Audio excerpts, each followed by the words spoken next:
glaucomas. Thank you, ma'am, for the kind introduction.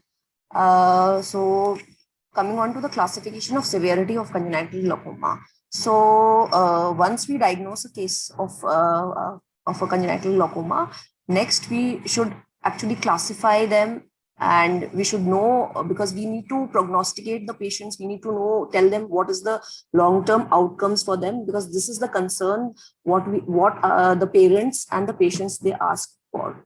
So coming on to the Hoskins classification, this classification is basically the most followed classification for congenital glaucomas, and this is an anatomical classification which has classified the glaucoma into isolated trabecular dysgenesis, which consists mainly of the primary congenital glaucomas, iridotrabecular dysgenesis, which consists of anterior stromal defects, anomalous iris vessels or structural anomalies, and the iridocorneal dysgenesis, which consists of the Peters anomaly and cases of microcornea or megalocornea. So this classification has its limitation. It does not include cases having systemic anomalies, and it also is not applicable to clear corneas. So that's what was discussed in the World Glaucoma Consensus, where the CGRN classification was proposed, which is the Congenital Glaucoma Research Network classification, which had subdivided the childhood glaucomas as primary and secondary. And the primary, again, they have majorly consisting of the primary congenital glaucoma, which they have given the criteria as patients having IOP of more than 21 millimeters of mercury, patients with, they should have an optic nerve head cupping, which should, there'll be an increase in cup disc ratio. There should be either asymmetry of more than 0.2 or a focal thinning. In the cornea, there should the presence of Harp's triad or an increase in the corneal diameter, any increase in the axial length or a myopic shift, or the visual field defect. Presence of any, at least more than two of these are suggestive of glaucoma according to the classification. And the secondary glaucomas include basically glaucoma associated with non-acquired ocular anomalies, 2B as glaucoma associated with systemic disease, 2C as glaucoma associated with acquired condition, and 2D as glaucoma following cataract surgery. So as you can clearly see that this is again a prognostic classification, wherein the secondary childhood glaucomas are those having slightly different management, and definitely they have a poorer prognosis as compared to the primary congenital glaucomas. So coming on to the next classification. So as we all know that our country as well as the Middle East countries, when the patients present to us, they are mostly in the they are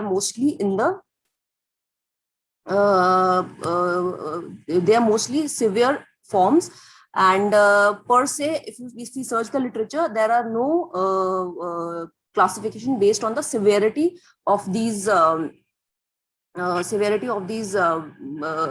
grading. So Al-Azmi et al. Had very well graded the primary congenital glaucomas as mild, moderate, severe based on the IOP, the corneal diameter, and the corneal clarity at presentation. So if we see, they have defined mild cases as those having IOP less than 25 at baseline, having a corneal diameter less than 13 and a good corneal clarity, and moderate cases as IOP between 25 to 35, having corneal diameter between 13 to 14.5 and corneal clarity fair.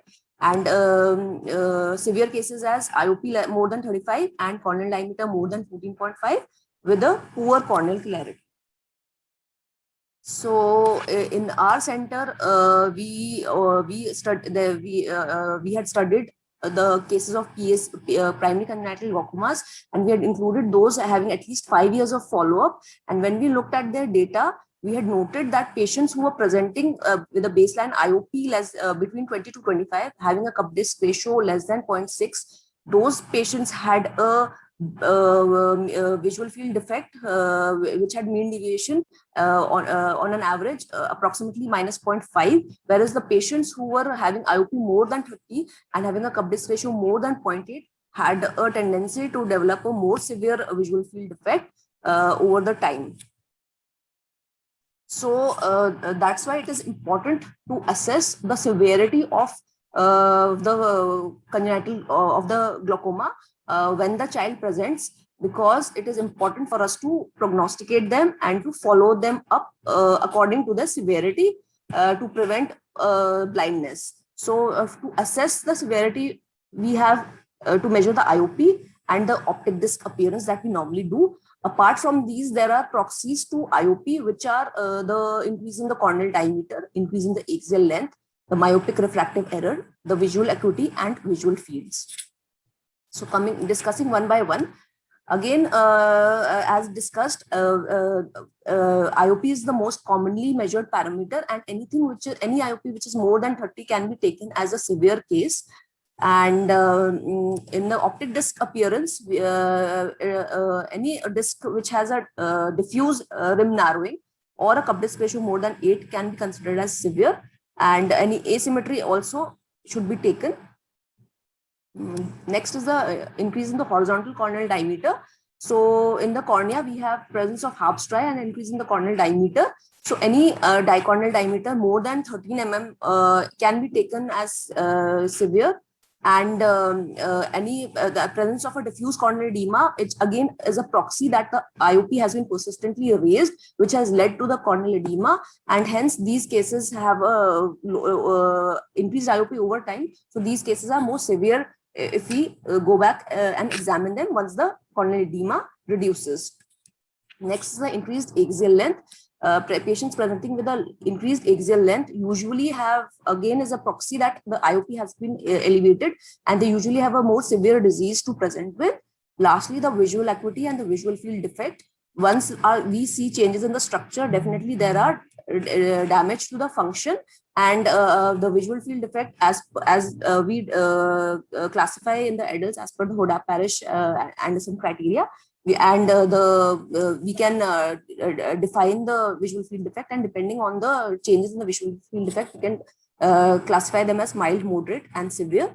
So to conclude, what we have seen over the long term is that the patients who are presenting to us with less than 1 month of age, that is a neonatal primary congenital glaucomas, they are having a worse outcome on the long-term follow-up. Patients having a baseline IOP more than 30 millimeters of mercury also had severe and more worse long-term outcome. And lastly, that unilateral involvement also we have seen the visual outcome is worse bilateral involvement, but this is mostly because of the amblyopia management that has to be taken care of. And I would like to conclude. Thank you. Thank you for the patience.